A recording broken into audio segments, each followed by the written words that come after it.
Bienvenido a Cambio, presidente Juan Manuel Santos. Un placer tenerlo aquí. El placer es mío, Patricia.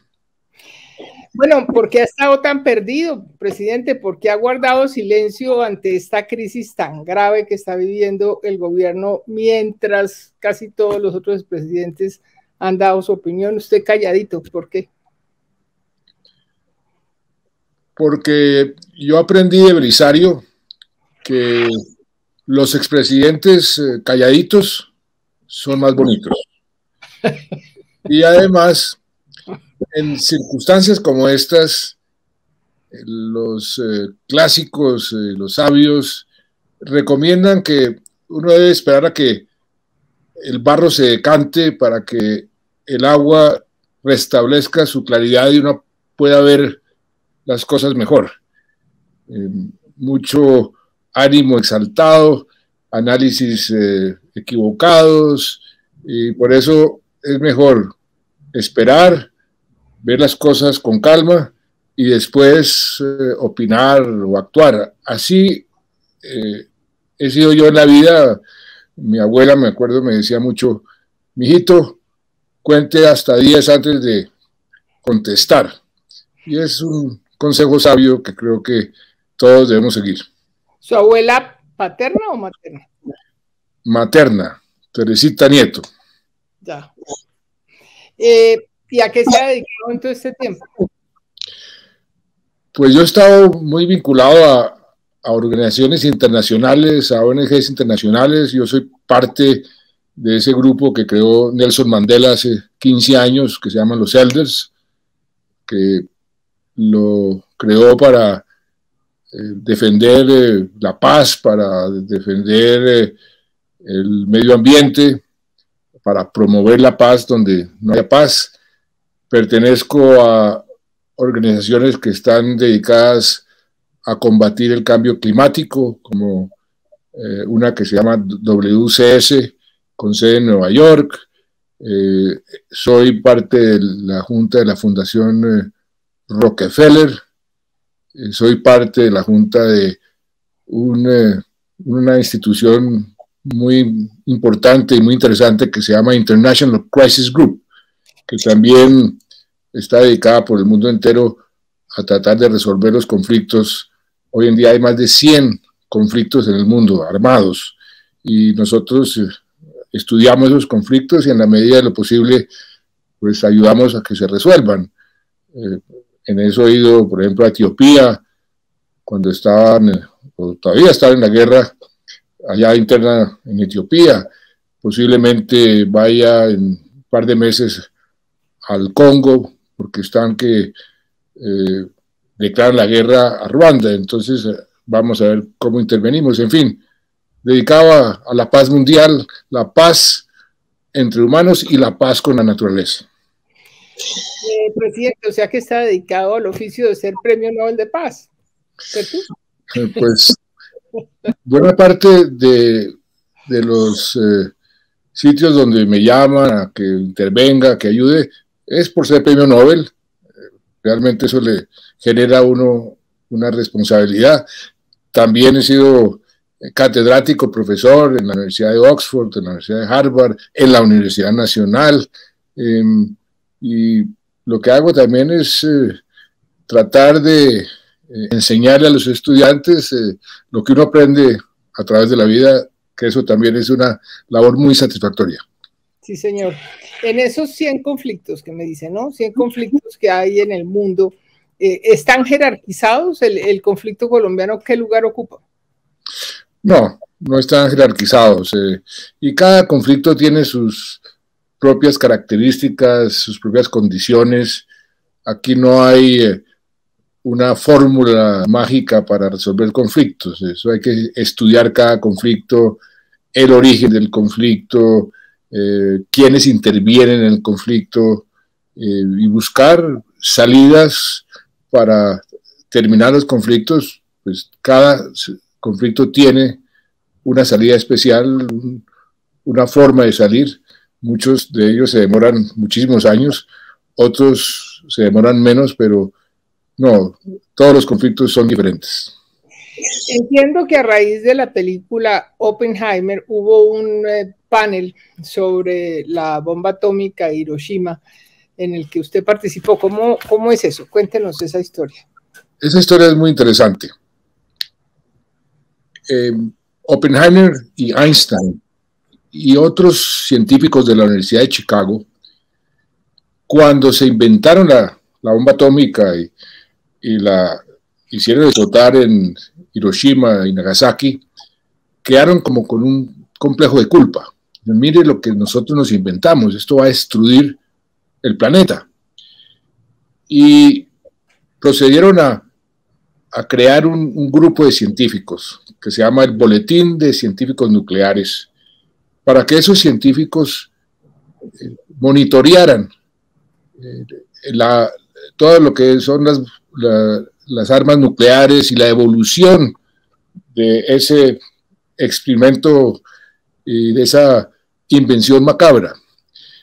Y eso fue el año 45, puro después de Hiroshima. Y 2 años más tarde se inventaron estos científicos algo que llaman en inglés el Doomsday Clock, es como el reloj del juicio final. Hace 77 años lo pusieron en 7 minutos para las 12. Las 12 es el juicio final, es el mundo. Durante 77 años ellos han venido cambiando todos los años ese reloj, la hora. Le agregaron en el año 1997 al riesgo existencial nuclear, le agregaron el cambio climático. Y hace 4 años también le agregaron las pandemias y le agregaron algo que ellos llaman tecnología disruptiva, que es, por ejemplo, la inteligencia artificial. Entonces, este año, el 24 de enero de este año, como parte de los Elders, con la presidenta de los Elders, que es la expresidenta de Irlanda, Mary Robinson, nos invitaron, el Boletín de Científicos Nucleares, a develar la hora para este año. ¿Y cuál sería nuestra sorpresa cuando al develarla, eso fue un acontecimiento con toda la prensa en Washington, de 100 segundos movieron el reloj a 90 segundos. Es el momento más cercano al juicio final en los 77 años. Y yo me senté con los científicos que han tomado la decisión ese día, un almuerzo, y les pregunté, ¿por qué? Y comenzaron a explicar, porque la posibilidad de una guerra nuclear se ha multiplicado. Sí es posible que se llegue a eso, uno lo ve. Uno lo ve como muy lejano, pero claro que es posible. Y hay unas circunstancias muy asustadoras. Por ejemplo, el arsenal nuclear se está incrementando cada año.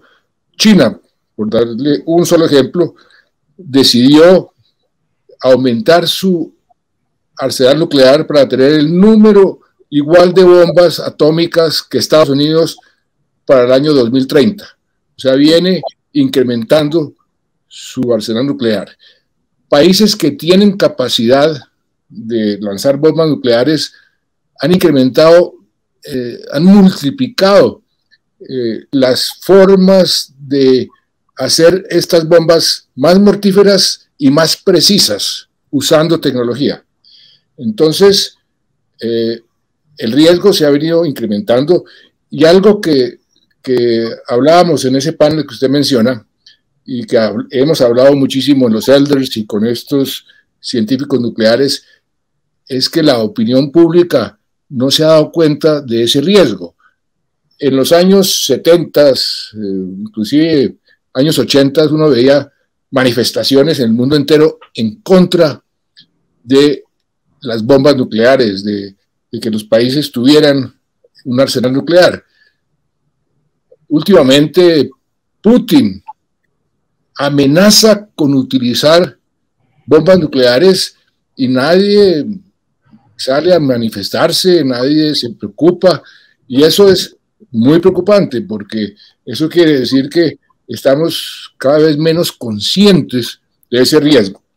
Y también me dijeron el cambio climático. El cambio climático lo incluimos desde el año 1997 porque nos dimos cuenta que ese peligro existencial iba a ir incrementándose y que los líderes iban a estar en una posición de no asumir sus responsabilidades, de no tomar las decisiones que deben tomar, y tenían toda la razón. Hoy ya prácticamente todo el mundo ha reconocido que esos objetivos que se trazaron en el Acuerdo de París para detener el aumento de la temperatura del planeta no se van a cumplir, y por eso estamos viendo esos desastres naturales, inundaciones, incendios en todas partes del mundo. Este año ha sido el año más caliente en la historia, en todas partes. Entonces, ese es otro peligro existencial, y a eso se le suma algo que todavía la gente no ha entendido, nadie ha entendido bien, que es la inteligencia artificial. ¿Pero por qué? ¿Por qué la inteligencia artificial? Uno entiende que el cambio climático, que las pandemias, que la cosa nuclear, pero ¿por qué la inteligencia artificial? Porque la tecnología, la inteligencia artificial puede desarrollar una situación en donde en lugar del ser humano controlar la tecnología controla al ser humano. Y eso lo han dicho los propios inventores de la inteligencia artificial, los profesores y los investigadores más importantes de Google, de todas las empresas que han desarrollado inteligencia artificial, lo han dicho. Dicen, por favor, una tregua, hagan algún tipo de acuerdo internacional para que esto se comparta con el objetivo de usar esa inteligencia artificial para beneficio de la humanidad, no para perjuicio de la humanidad. Y ahí hay un tema muy, muy interesante en todos estos problemas existenciales. Lo mencionaba el nieto de Oppenheimer en una reunión y en un artículo reciente. Decía, para afrontar el riesgo nuclear, para afrontar el cambio climático, para afrontar el peligro de la inteligencia artificial, el mundo tiene que cambiar sus instintos tribales, queriendo decir que el mundo siempre está compitiendo a ver quién es más poderoso, como en las tribus de hace siglos. Y él dice, mientras no sepamos cooperar entre nosotros, y lo más peligroso de todo es que la institucionalidad que se creó después de la Segunda Guerra Mundial, el multilateralismo para preservar la paz, Naciones Unidas, está bajo ataque. Nunca ha estado bajo tanto ataque como ahora desde que se creó. Entonces, todos estos factores hicieron que esta gente dijera, mire, movemos el reloj 10 segundos al momento más cercano al juicio final para ver si el mundo reacciona. Y eso para mí fue muy interesante observar y ver eso. A ver, para entender más, si fuéramos a hacer el guión de una película o una película en la que lo que suceda sea el fin del mundo por culpa de la inteligencia artificial, ¿cómo podría ser ese guión?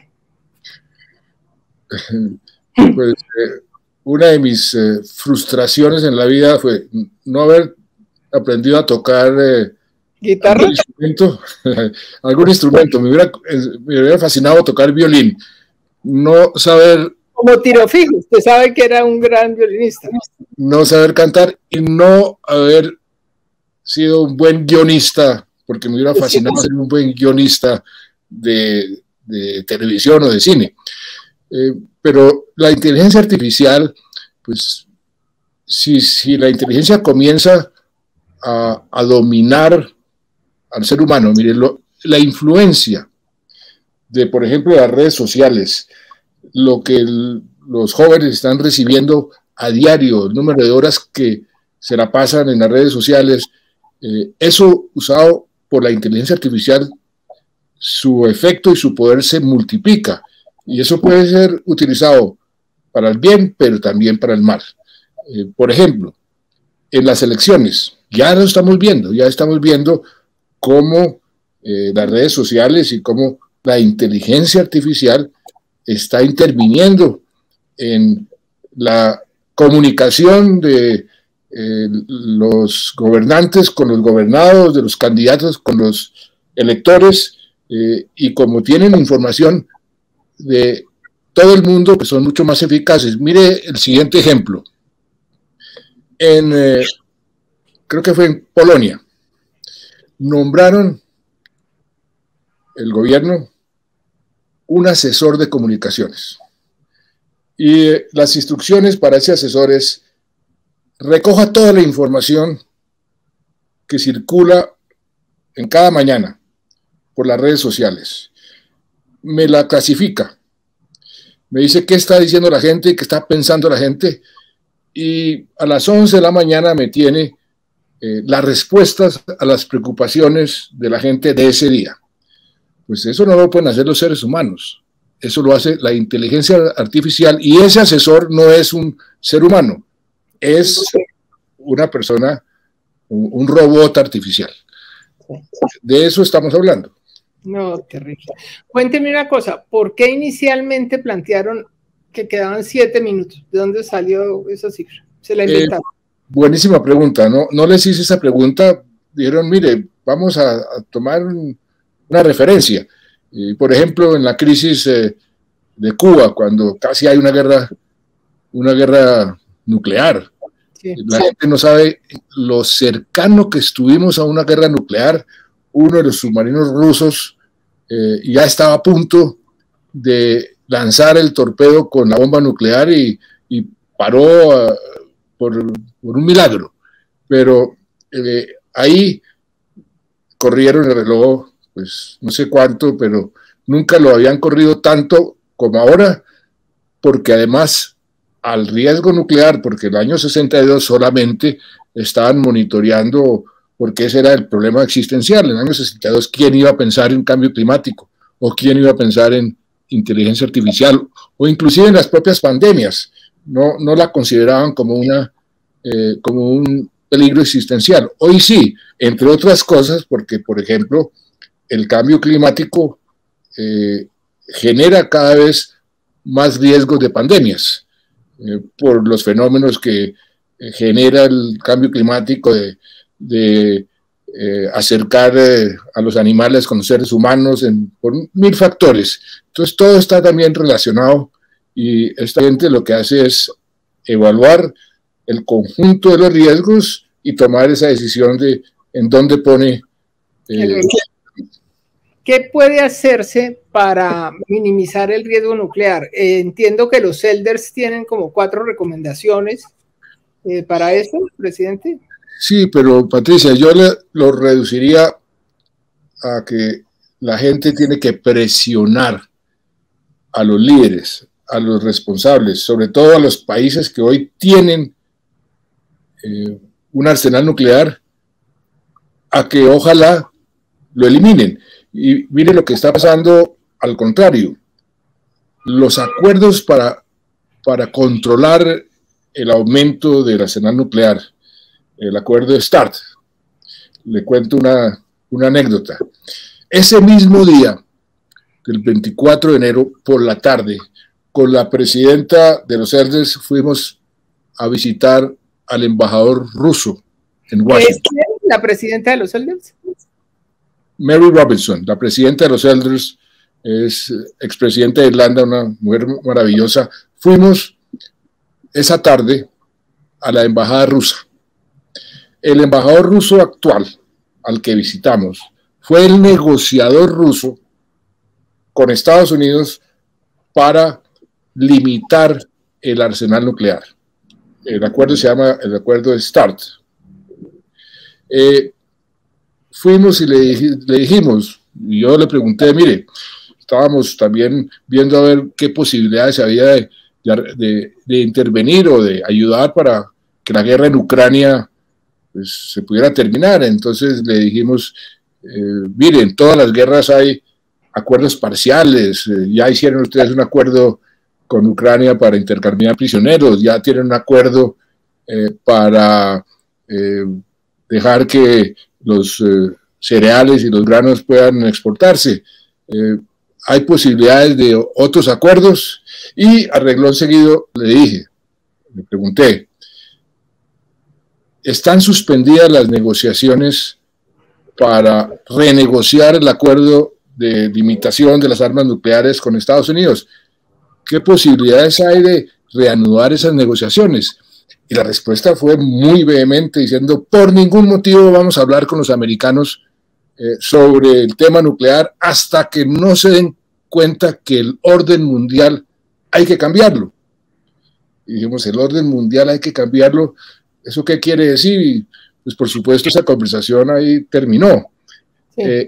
Y a los 15 días Putin anunció públicamente que no iba la renegociación, o sea que el acuerdo para limitar el número de bombas nucleares entre Rusia y Estados Unidos no existe ni se está renegociando, y Putin dijo que no lo iba a renegociar.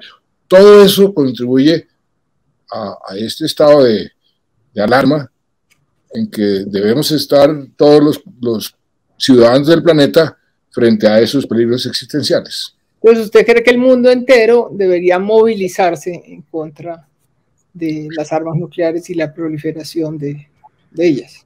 Como el mundo entero debe movilizarse contra el calentamiento global. No se está haciendo lo suficiente. Los países prometen, pero no cumplen. Todo lo que han dicho que iban a hacer, no lo están haciendo.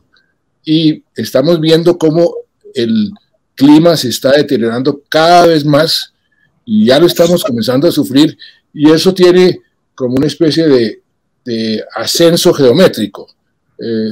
Llega a un punto de no retorno y el clima se deteriora más rápido cada vez más. Usted estuvo hace poco en el Consejo de Seguridad de Naciones Unidas para hablar del cambio climático. ¿Cómo le fue? Pues regular. ¿Por qué? A mí me invitó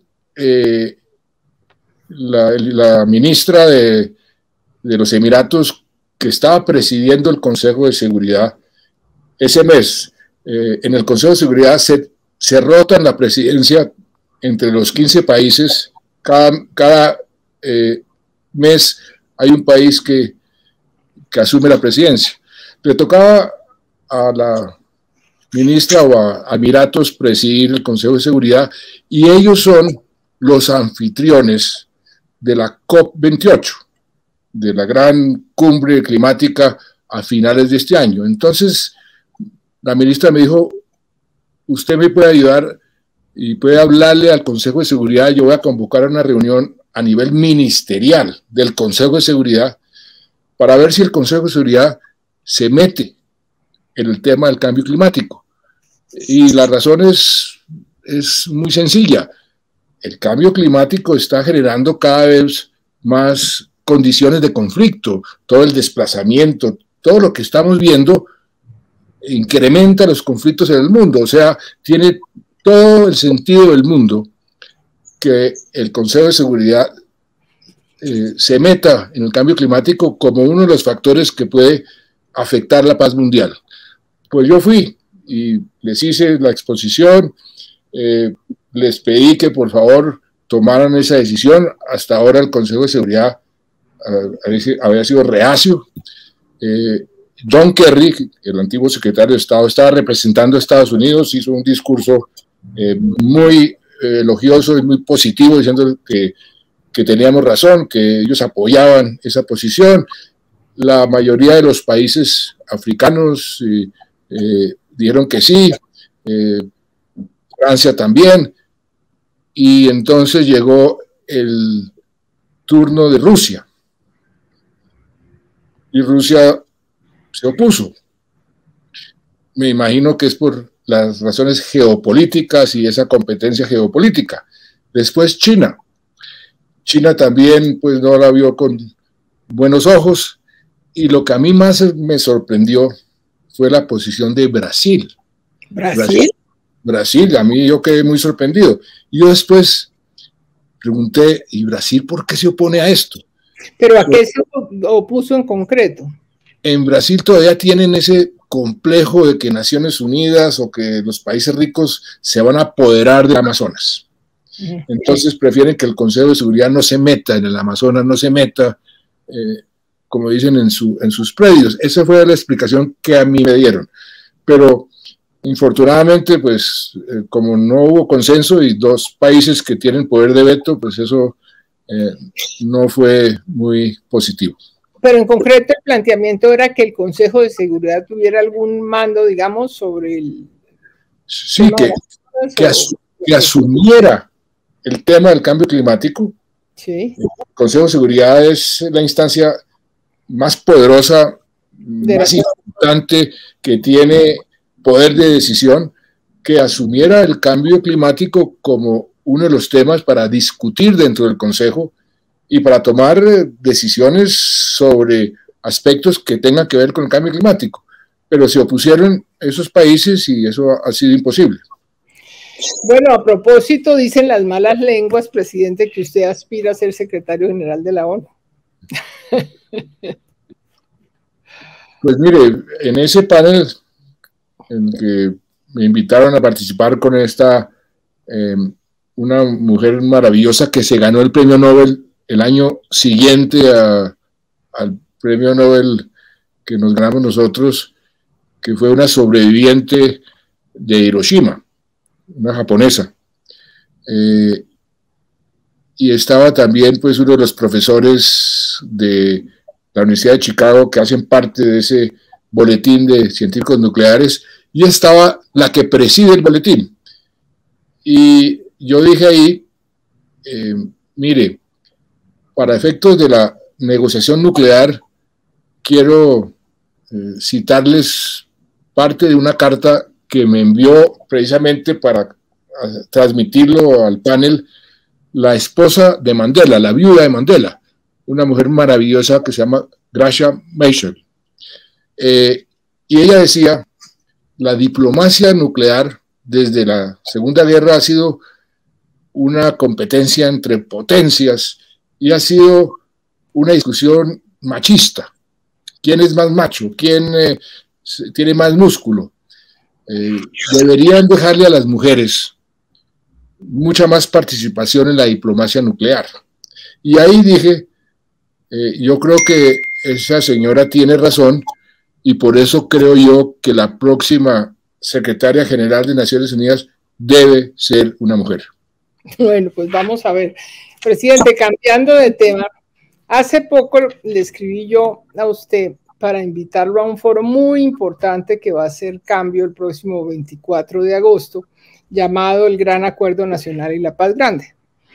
Y pues la idea era que fuera usted, que fuera el presidente Uribe. Entonces yo le dije primero a usted, y usted me contestó, yo voy si va Uribe. Después conversé con alguien muy cercano a Uribe, muy amigo, y me dijo, ni lo intente, porque Uribe con Santos no se va a reunir nunca. Incluso él dice que hasta con el senador Iván Cepeda, que lo ha demandado y demás, se reúne, pero que con Santos jamás.